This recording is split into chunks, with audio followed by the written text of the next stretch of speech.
청와대가 오늘 오후 4개 부처에 대한 개각을 단행했죠. 이 개각의 의미와 배경 그리고 전망을 최진 대통령 리더십 연구원장과 살펴보겠습니다. 어서 오세요. 어서 오십시오. 안녕하십니까. 네, 문 대통령이 오늘 4개 부처 개각을 단행했습니다. 이번 개각의 폭과 시기로 봤을 때 어떤 의미가 있을까요? 지금 장관 4명을 바꾼 거는 이제 중폭 수준이라고 보여지는데요. 예. 임기 후반에 대통령이 개각을 하면 이유는 대개 3가지입니다. 하나는 첫 번째는 이제 국면 전환용, 예. 두 번째로는 친위 부대 구축용, 그리고 세 번째는 선거용인데요. 예. 이번 개각 같은 경우는 첫 번째 국면 전환이라고 봅니다. 예. 아다시피 이제 온통 연말 전국이 어수선한 상황에서 예. 대통령께서 이제 심기 일전에서 새롭게 한번 면모 일신하겠다라는 그런 대국민 메시지에 의미가 있다고 봅니다. 네, 알겠습니다. 네, 그 면면을 살펴보게 되면 그동안 정부가 가장 많은 지적을 받아왔던 부분 바로 부동산 정책이었습니다. 논란이 됐던 김현미 장관이 교체됐는데요. 그 발언 들어보겠습니다. 그렇기 때문에 21년, 22년에 공급 물량이 줄 수밖에 없다라는 것은 아파트가 빵이라면 제가 밤을 새워서라도 만들겠습니다. 그러나 제가 다 얘는 알고 절대적인 공기가 네. 필요하기 때문에 지금 와서 아파트 물량이 부족하다고 아무리 정부에 대해서 말씀을 하셔도 최근에 전세의 어려움에 대해서는 여러 가지 요인이 있지만 계약갱신 청구권 때문이다, 임대차 3법 때문이다 이렇게 말씀드리기는 좀 어렵습니다. 네, 김현미 장관이 교체됐어요. 네. 이 김현미 장관의 교체는 어떻게 보고 계십니까? 지금 정부 정책 가운데 부동산 정책이 국민들한테 가장 외면받았다 이렇게 봐도 되겠습니까? 네, 거의 그렇게 보셔도 큰 탈은 없을까 예. 봅니다. 지금 요번에 개각에 죄송합니다. 김현미 장관이 포함되느냐 안 되느냐 이게 초미 관심사인데 결국은 포함됐거든요. 예.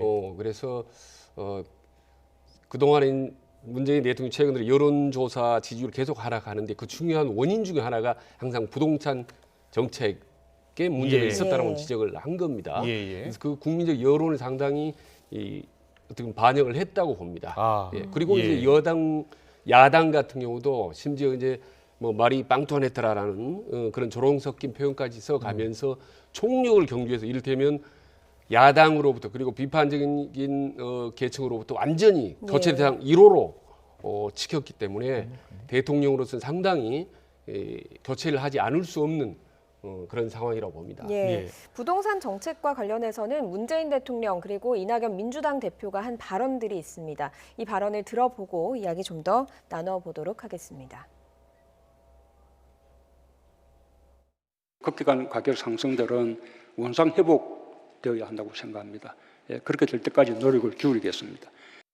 우선 주거 문제로 고통을 겪으시는 국민 여러분께 정말로 미안합니다. 가슴이 아프고요. 참 송구스럽게 짝이 없습니다. 부동산 정책을 정말 잘 펴고 싶은 게 이제 대통령의 마음일 텐데요. 그렇게 되지 못했습니다. 그러니까 이번에 장관 교체로 부동산 정책에 큰 변화가 예상이 되고 있는 겁니까?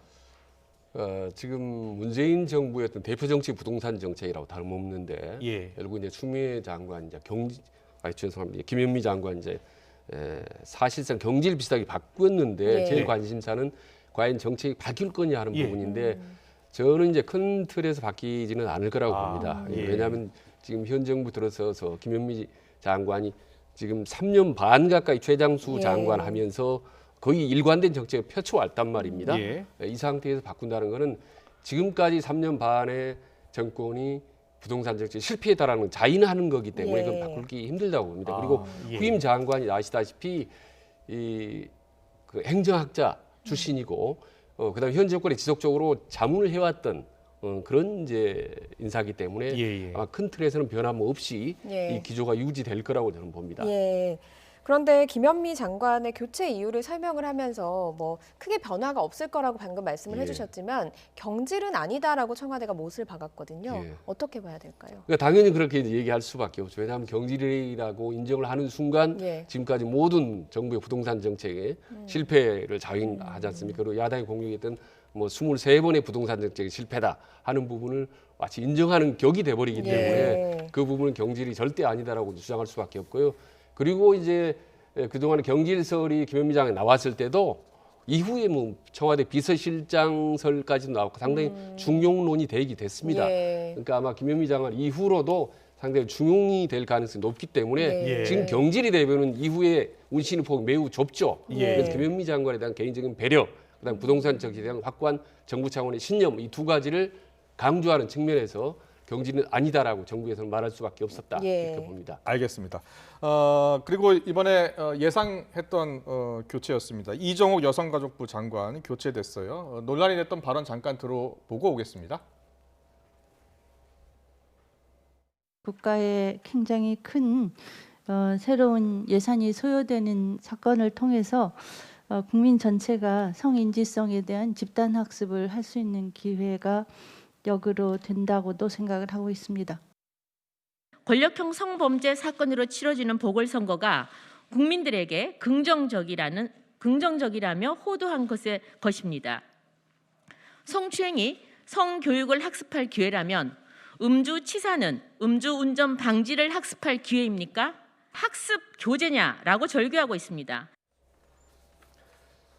어제 지지율 보니까 여성에서도 많이 빠졌더라고요. 여성층에서도. 그래서 여러 가지를 고려한 개각이겠죠? 예, 그렇다고 봅니다. 그리고 보통 여당의 경우는 이제 장관이 웬만큼 큰 실수를 하지 않으라는 방어하고 보호해 주는 것이 이제 일반적인 관례인데 여성가족부 장관 같은 경우는 여당 의원이 오히려 더 앞장서서 경질을 내부적으로 아마 제안을 한 걸로 봅니다. 그래서 아마 거의 1순위로 교체 순위가 뽑혔기 때문에 뭐 교체는 별 그렇게 예상됐던 그런 인사였다고 봅니다. 그리고 당내 대표적인 친문 인사인 전해철 의원도 행안부 장관에 내정이 됐습니다. 의미가 상당할 것 같은데요.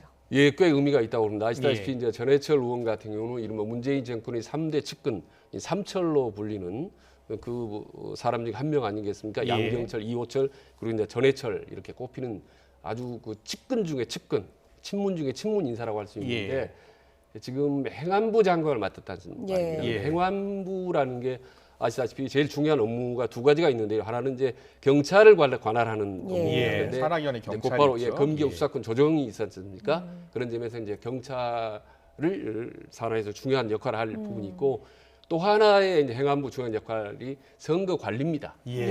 아시다시피 내년 4월과 이후에 이제 대선이 있기 때문에 이 과정에서 상당히 중요한 역할을 하리라고 봅니다. 네, 알겠습니다. 그리고 이번 개각 대상에 이제 추미애 장관은 포함이 되지 않았습니다.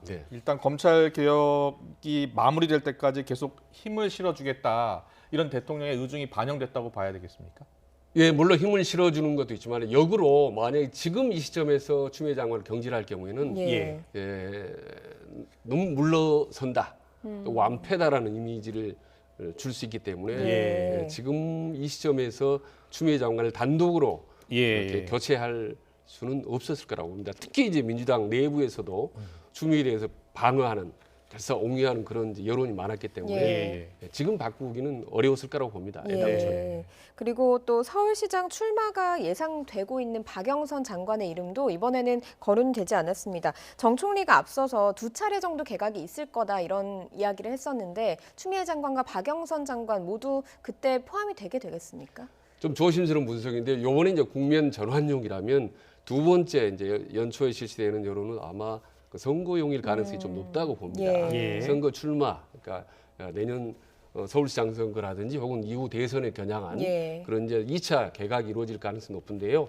지금 물러나면은 이제 영 분위기가 안 좋지 않습니까? 뒤숭숭하고 이런 데가 지지율도 안 좋은 상태에서 하면은 별로 혜택을 못 봅니다. 연초에 좀 상당히 개각 효과를 극대화할 수 있도록 좀 멋있게 띄워주는 형태의 개각이 이루어질 경우가 높다. 그럴 경우에 우선적으로 검토되는 사람은 정세균 총리와 박영선 장관이 아마 1순위, 2순위로 꼽히지 않을까 싶습니다. 알겠습니다. 그 시점은 언제가 될까요? 내년 초가 될까요? 어차피 이제 금년은 다 갔기 때문에 연말, 연초, 오히려 연초일 가능성이 좀 높다고 봅니다. 왜냐하면 지금 바뀐 이제 장관 후보들이 청문회를 해야 되지 않습니까? 그럼 거의 이제 12월 중순이 넘어가기 때문에 자연스럽게 1월 초가 되지 않을까 생각을 합니다. 네, 알겠습니다. 계속해서 최근 대통령 지지율을 보도록 하겠습니다. 오늘 또 갤럽 여론조사가 나왔는데요. 어제 리얼미터 조사 때와 마찬가지로 지금 예. 40% 선이 무너졌거든요. 예. 추윤 갈등 장기화에 따른 피로감이라고 보십니까? 어떻게 보세요? 일단은 뭐 피로감이 극도로 쌓인 효과는 무시하지 못합니다. 왜냐하면 예. 통상적으로 국가적인 사건 사고가 2, 3개월이 넘어서면 결국 궁극적으로 그 책임은 대통령에게 이제 또 넘어가는 게 일반적 관례입니다. 예. 거기다가 이 차제 이제 문재인 대통령이 지지도는 저는 통상적으로 45%선 내외라고 봅니다. 예. 네. 근데 45% 중에 30% 정도는 견고한 콘크리트 같은 지지층, 예. 뭐 문팬 그룹이라고 보고 나머지 10% 정도는 중도층의 지지, 중도 개혁적인 지지, 예. 나머지 5% 정도 부동표의 지지가 합쳐져서 저는 40%를 이뤘는데 네. 저는 5% 정도 부동표 지지층은 떨어져 나갔고 예. 나머지 중도 개혁층, 이른바 중도층에서 상당 부분이 떨어져 나가기 시작하면서 40% 미만으로 떨어졌다. 예. 네. 그래서 만약 이게 30% 초반으로 간다면 저는 그게 이제 빨간불이라고 보는 거고요. 그리고 과거 보면 20%대로 내려가면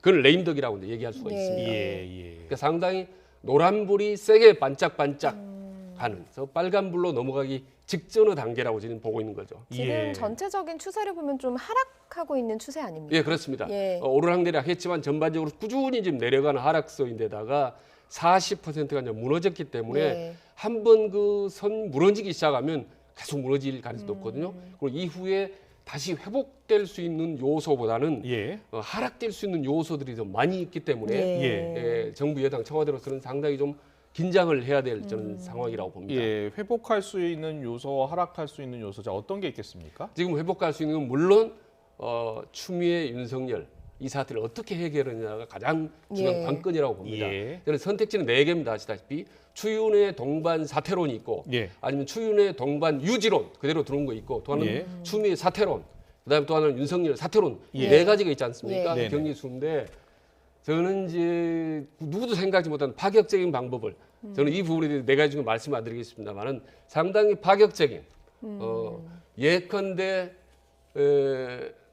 추미애 장관은 전격적으로 만약 교체한다든지 예. 할 경우에 그것이 여당이 확 물러나는 아주 힘든 상황일 것 같지만 사실은 그렇지 않습니다. 예. 대통령 입주는 훨씬 넓어집니다. 예. 그런데 그러나 추미애 장관 개인으로서는 상당히 불행하고 안타까운 현상이죠. 그래서 저는 지금 현실적으로 가장 적절한 대안을 찾는다면 이제 두 번째 안을 저는 제시하고 싶습니다. 예. 추윤 동반 유지론 이거도 수술해서 윤석열 하려면 기존의 검찰 개혁을 그대로 하게 하고 예. 추미애 장관은 기존의 검찰 개혁을 속도를 내게 하는 거죠. 예. 어려울 것 같지만 오히려 두 사람을 유지하는 것이 그나마 최선이 아닌 자차선이라고 보는 거고 예. 근데 만약에 동반 퇴진으로 갈 경우 혹은 추미애나 윤 어느 한쪽이 먼저 퇴진할 경우는 예.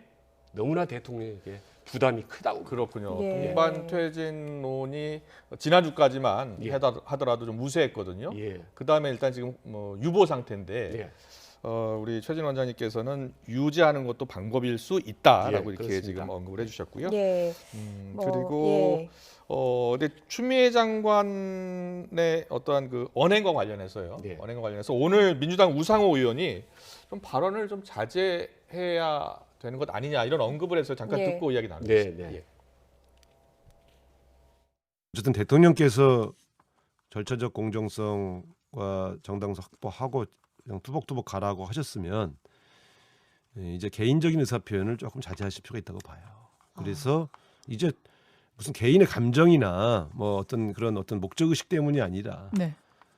분명히 문제를 발견했고 발견된 문제 때문에 법에 정해진 절차를 따르고 있는 거 아니겠습니까? 그러면 그냥 묵묵히 그 절차를 따라가면 될 문제이지 다른 정치적 용어 어떤 그런 오해를 불러설 수 있는 발언은 더 하지 않으시는 게 대통령에게도 도움이 되지 않을까 이런 생각입니다. 네, 우상호 의원의 이 생각, 발언에 대해서는 어떻게 생각하세요? 추 장관이 좀 발언을 자제했으면 좋겠다 이렇게 이야기하고 있어요. 네, 그러니까 추미애 장관이 뚜벅뚜벅 묵묵히 가면 될 텐데 예. 왜 이렇게 요란하게 하느냐라는 그런 메시지로 들리거든요. 그런데 아시다시피 우상호 의원 같은 경우는 그동안에 강력하게 추미애 장관을 이제 방어했던 선봉에서 방어했던 사람입니다. 뉘앙스가 과거는 상당히 많이 다르네요. 근데 쭉 보면은 지금 추미애 장관이 좀 불리한 약간 좀 비판 비슷한 발언을 해온 사람이 벌써 이상민 의원부터 시작해서 조홍천 의원 예. 그리고 최근 들은 이제 뭐 주진우 예. 지금 방송인까지도 추미애에 대해서 좀 불리한 발언을 했다라고 하는데 오늘 보니까 우성호 의원 같은 경우는 상당히 좀 추미애 의원으로서는 좀 아픈 발언을 좀 했네요. 예. 네. 그래서 지금 우상호 의원이 저 정도 얘기했다는 건 여권 내부의 지금 기류가 상당히 추미애에 대해서 불리하게 돌아가지 않나라는 좀 생각이 듭니다. 예. 알겠습니다. 추윤 갈등이 어떻게 되느냐에 따라서 대통령 지지율이 바뀔 거라는 분석을 해주셔서 그 부분들은 좀 지켜봐야 할 것 같습니다. 그리고 오늘 여론조사에서 차기 정치 지도자 선호도 조사 이재명 지사가 뭐 근소한 차이긴 하지만 오차 범위 내에서 선두로 나섰어요. 예. 지금 최근 들어 근소하지만은 1위로 한 거는 좀 드문 예. 현상인데요. 예. 이거는 저는 굳이 표현하자면 일종의 그 이낙연 반사 효과라고 보는데요. 예. 지금 이낙연 대표의 지지 기반이 문재인 대통령을 지지하는 사람, 예. 그리고 민주당을 지지하는 사람들, 그리고 호남 이 세 기반이 단단하게 받쳐주고 있는데요. 예. 지금 최근 들어서 이 세 가지가 좀 약간 흔들리고 있지 않습니까? 예. 특히 호남 쪽에 지금 여론조사 민주당의 지지도가 좀 떨어지면서 그 떨어진 표들이 이 윤석열이나 야당은 가지 않고 중간에 징검다리 격인 이재명 지사한테 일시적으로 좀 건너가지 않나라는 생각이 듭니다. 그래서 약간은 이제 일시적인 현상이어서 큰 의미는 없지만 네네. 그러나 의미심장하게 한번 들여다볼 부분이라고는 봅니다. 예. 그렇다면 호남 민심이 이낙연 대표에 바라는 것은 무엇일까요? 그러니까 지금 이낙연 대표에 바라는 것은 곧 문재인 대통령에게 바라는 것이라고 봅니다. 최근 들에 상당히 그 호남에 저도 개인적으로 이제 보고 연락을 해보면 문재인 대통령 곧 이낙연 대표에 대한 등식이라는 민심이 좀 많이 있습니다. 현재까지는요. 근데 지금 문재인 대통령 최근 들어서 여러 가지 이런 절차에 있어서 너무 어떻게 보면은 여당이 과도하게 밀어붙이지 않나 이런 좀 비판이 좀 있는 것 같아요. 그래서 정당의 지지도 5% 가까이가 더 호남에서 더 빠졌고요. 특히 이제 문재인 대통령에 대한 개인적인 지지도는 거의 호남에 있으면 광주 전남북에서 14%까지 떨어졌습니다. 충청도가 이제 14%좀 더인데 충청도에 이어서 근소하게지만은 과거에는 보기가 드물 정도로 많이 호남에서 대통령이라든지 정당에 대한 지지도가 뚝 떨어졌습니다. 이거는 매우 위험스럽죠. 왜냐하면 문재인 대통령의 지지도가 45%, 40% 이상 유지되는 데는 호남의 지지도가 뒷받침을 해줬거든요. 이게 좀 빠져 있다는 거는 상당히 좀 위험스러운 증거라고 봅니다. 알겠습니다. 네, 호남뿐만이 아니라 사실 차기 대선에서 정권 교체를 해야 한다는 의견도 44%가 나왔습니다. 유지해야 된다는 의견보다 높게 나타난 수치인데 이건 또 어떻게 분석을 해봐야 될지 궁금합니다. 저는 이제 그게 중도파 향배를 좀 주의 깊게 봐야 된다고 봅니다. 그래서 이 중도층 하면 보통 30대층이나 여성이거나 충청도나 이제 강원도 이런 지역입니다. 말하자면 개혁적인 성향은 있지만은 어느 한쪽으로 치우치지 않은 이런 성향인데 그동안에 이 중도층이 문재인 대통령을 많이 좀 지지해 왔었죠. 근데 최근 들어서 서서히 그 지지를 좀 철회하고 있다. 중도층이 좀 빠져 있다고 보는 점에서 상당히 좀 주의 깊게 봐야 될 대목이라고 봅니다. 그러면 앞으로도 이 중도층의 마음을 얻기 위한 어떤 행보나 정책이 좀 필요하겠는데요? 당연합니다. 지금 그는 기존의 지금까지 해왔던 방식, 말하자면 최근에 1년 내지 6개월 정도 해왔던 방식, 이를테면 대표적인 부동산 정책과 추윤 사태, 이런 검찰의 문제 부분에 있어서 뭔가 좀 방향 선회를 할 시점이 낫지 않았나. 그리고 무엇보다 대통령께서 뭔가 나서서 뭔가 가시적인 확실한 조치 이런 부분을 국민에게 각인시켜줄 타이밍이 왔다고 저는 봅니다. 그 좀 전에 대통령이 나설 타이밍 이렇게 말씀하셨는데 윤 총장 징계위가 일단 다음 주로 연기가 되지 않았습니까? 근데 그 연기하게 된 그 결정적인 배경이 어제 대통령이 절차의 정당성 그리고 공정성을 강조하고 나서 바로 법무부가 이를 수용하고 연기한 거거든요. 그것도 사실은 모양이 그렇게 좋지는 않다고 봅니다. 왜냐하면 절차에 아무 문제가 없었다라고 법무부와 추미애 장관이 강조를 했는데 대통령께서 한마디 절차적 정당성과 공정을 기하라라는 말 한마디에 벌써 징계위가 연기가 됐지 않습니까? 그리고 법무부와 추미애 장관이 절차에 아무 문제 없다라고 했는데 벌써 1, 2, 3 세 번째 징계유를 연기했습니다. 예. 그렇지 않습니까? 예. 이런 상태에서 12월 10일 날 징계유가 열리는데 지금 누가 보더라도 징계유의 방향은 정해져 있는 거 아니겠습니까? 예, 예. 그렇지 않습니까? 예. 중징계로 지금 모든 언론이나 예측을 하고 있고 실제로 윤석열 측도 그렇게 예상을 하고 있는데 그 중계로 징계위에서 갈 경우에 예.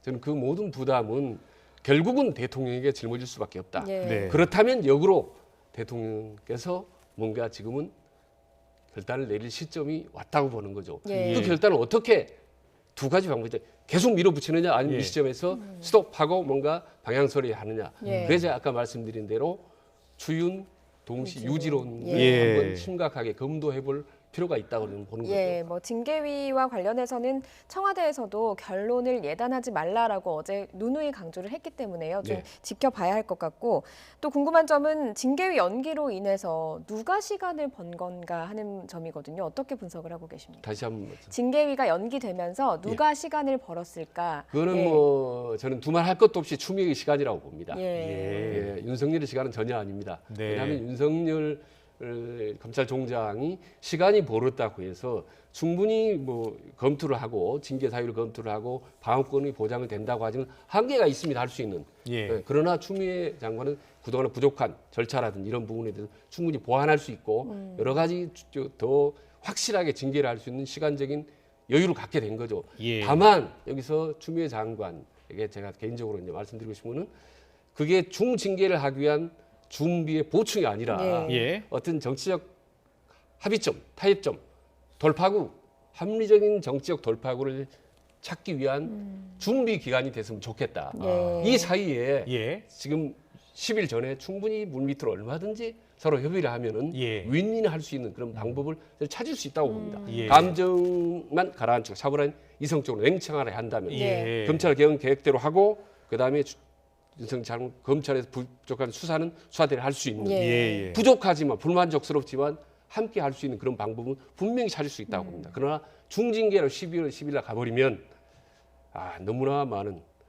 추미애 장관도 마찬가지고 예. 윤석열도 마찬가지고 대통령도 마찬가지고 모든 사람이 다 부담과 파편과 피해를 입는 예. 그런 마이너스 게임으로 간다고 보는 거죠. 아직까지는 법과 절차에 따라 한다는 그런 원칙을 바꾸지 않은 예. 상황이기 때문에 그 사이에 어떤 정치적인 해결도 한번 생각해봐야 된다 이렇게 받아들이고 적극적으로 모색을 해야 된다고 보는 겁니다. 왜냐하면 이미 적극적으로 세 번 연기한 것 자체가 절차적 문제 제기할 수가 있고 벌써 조금 전에 말씀드린 헌법 소원까지 제기한 상태는 예. 뭐냐면 장기적으로 가겠다는 것도 법리로 그럼 대한민국의 법을 지탱하고 있는 양대 축이 법무부 장관 검찰총장인데 예. 앞으로 계속 금년 내내 내년까지도 법리적 치열하게 치고받는 공방으로 간다. 그리고 대통령 그 부분에 대해서 지켜본다. 이건 정말 최악의 시나리오이기 때문에 예. 알겠습니다. 대통령의 결단을 내리기 전에 미리 추미애 장관과 윤석열 총장이 빨리 타협점을 찾아서 청와대과 조율을 하면은 지금 최악의 국면은 막을 수 있다. 오히려 부족하고 서로 미흡하지만은 충분히 실보다는 득이 많을 수 있는 예. 차선을 찾을 수 있다고 저는 생각을 하는 겁니다. 예. 알겠습니다. 계속해서 공수처 문제 짚고 넘어가겠습니다. 여야가 공수처 문제로 다시 격돌을 했습니다. 예. 오늘 여야 대표, 원내대표 이야기 들어보고 이야기 나누겠습니다. 오랜 세월 검찰개혁은 저항으로 좌절했지만 더는 좌절할 수 없습니다. 이번에는 기필코 공수처를 출범시켜 검찰에 대한 최소한의 민주적 통제를 제도화하겠습니다. 자신들이 원하는 사람을 공수처장으로 앉히기 위해서 또다시 숫자의 힘으로 무리한 개정을 시도한다면 국민들의 비웃음을 살 것이고 국민들이 용납하지 않을 것입니다. 네, 자 민주당이 공수처법 이번에 개정해서 반드시 공수처를 출범시키겠다 이렇게 기필코라는 표현까지 썼습니다. 자 민주당이 공수처법 개정안을 밀고 나갈 것으로 보십니까? 예, 일단 밀어붙일 거라고 봅니다. 이미 12월 그 연내에 공수처장과 공수처 출범을 하겠다고 여러 차례 공언을 했거든요. 그렇기 때문에 그 약속을 지켜서 밀어붙이는 건데요. 문제는 이제 야당이 반대를 하니까 좀 멈추다 보니 그 야당이 반대 핵심이 뭐냐면 공수처법 한 개 조항을 바꾸겠다는 거 아니겠습니까? 예. 그러니까 애당초에 민주당이 약속을 한 거는 야당이 추천한 공수처위원 2명이 반대하면 우리는 강행하지 않겠다라는 이른바 야당의 비토권을 인정해 주었는데 이제는 그 인정을 못 해주겠다라는 거 아니겠습니까? 할 경우는 계속 발목을 잡기 때문에 우린 그 법을 개정해서 하겠다라는 건데 결국 비토권을 보장하지 않으면은 야당은 결사적으로 반대하는 거 아니겠습니까? 그래서 계속 야당은 결사적으로 반대할 수밖에 없는데 결사 반대하고 결사 강행을 하면 결국은 표결로 갈 수밖에 없습니다. 그러면 결국은 통과될 수밖에 없습니다. 그런 통과될 가능성이 80% 이상이라고 봅니다. 다만 지금 추윤 사태로 가뜩이나 여러 가지로 지금 여론이 뒤숭숭하기 때문에 어차피 성사시킬 가능성이 높다면 여당이 그렇다면 조금의 시간을 두고 마지막까지 야당과 협상을 하는 모습을 보여주는 것이 그나마 강행을 하더라도 낫고 또 치열하게 밀고 당기는 딜을 하다 보면 쉽지 않게 그 해법은 나온다고 봅니다. 근데 12월 딱 데드라인을 하고 속도 있게 이대로 나가면요. 예상대로 공수처는 출범을 하겠지만 민심의 여론은 많이 역풍이 불 수 있기 때문에 여당이 스텝 바이 스텝으로 좀 템포 조절을 할 필요가 있다고 봅니다. 네, 알겠습니다. 마지막으로 짧게 그 옵티머스 의혹 관련해서 이낙연 대표 측근 인사가 숨진 채 발견되지 않았습니까? 극단적인 선택을 했는데 이를 놓고서 이제 여야의 입장차가 조금 있어요. 듣고서 잠깐 물어볼게요. 검찰이 하는 행태는요. 노무현 대통령부터 해서 조국 장관 그리고 지금 현재 이루고 있는 이낙연 대표의 이 실장, 이 부실장 여기까지 똑같은 행태로 흐르고 있습니다. 검찰이 지나치게 참으로 지나치게 잔인하게 이 상황을 파헤치고 있어요. 제가 안타까워서 얘기를 한마디 다시 드리는데 이 검찰 내부가 지금 윤석열 또 이성윤 이렇게 비슷하게 갈라진 것처럼 국민들이 알고 있잖아요. 일단 언론에서 이렇게 쓰고 있습니다. 그것 때문에 제가 아까 이성윤 거론을 안 한 겁니다. 검찰이라는 그냥 전체를 이렇게 얘기를 했는데 이게 사실 이성윤 소위 지휘하에서 수사받은 겁니다. 자, 안타까운 일입니다. 측근 인사가 극단적인 선택을 했는데 여당에서는 검찰 책임론을 좀 제기하는 것 같고요. 야당에서는 진실을 좀 규명해야 되는 것 아니냐 이런 입장이에요. 어떻게 보세요? 그 비군의 목숨을 끊은 거에 대해서 지금 아무것도 밝혀진 것 없기 때문에 뭐라고 지금 이 시점에 단정지 말씀할 수는 없지만 검찰에게 악재인 건 사실입니다. 그리고 두 번째로는 이게 이낙연 대표에게도 악재고요. 그리고 이 사건의 수사를 주도했던 건 이성윤 서울지검장 아니겠습니까? 근데 추미애가 바로 이제 아주 측근으로 알려졌기 때문에 추미애 장관에게도 악재입니다. 그러니까 모두에게 악재인 사건이 터져버린 거죠. 이 악재인 사건을 이 상태에서 그대로 가면요. 모두에게 아주 어려운 상황이 되겠습니다. 그렇기 때문에 윤석열 총장이 지시를 했지만 진짜 빨리 이거는 아프지만 빨리 단기간에 진상을 조사하는 것만이 검찰이라든지 혹은 이낙연 대표라든지 그리고 추미애 장관 모두에게 그나마 이 세계 악재를 최소화할 수 있는 그런 방법이라고 봅니다. 빨리 이 부분에 대해서 그리고 세상을 떠나고 본인을 위해서도 그렇고요. 마찬가지라고 봅니다. 지금 이게 하나의 중요한 분기점이라고 봅니다. 이 전국을 바꿀 수 있는 작지만 아주 뇌관이기 때문에 빨리 이거는 속도 있게 해서 진상을 밝히는 것만이 여야 모두에게 좀 도움이 된다고 봅니다. 알겠습니다. 오늘 정치권 이슈 여기까지 듣겠습니다. 최진 대통령 리더십 연구원장이었습니다. 잘 들었습니다. 고맙습니다. 고맙습니다.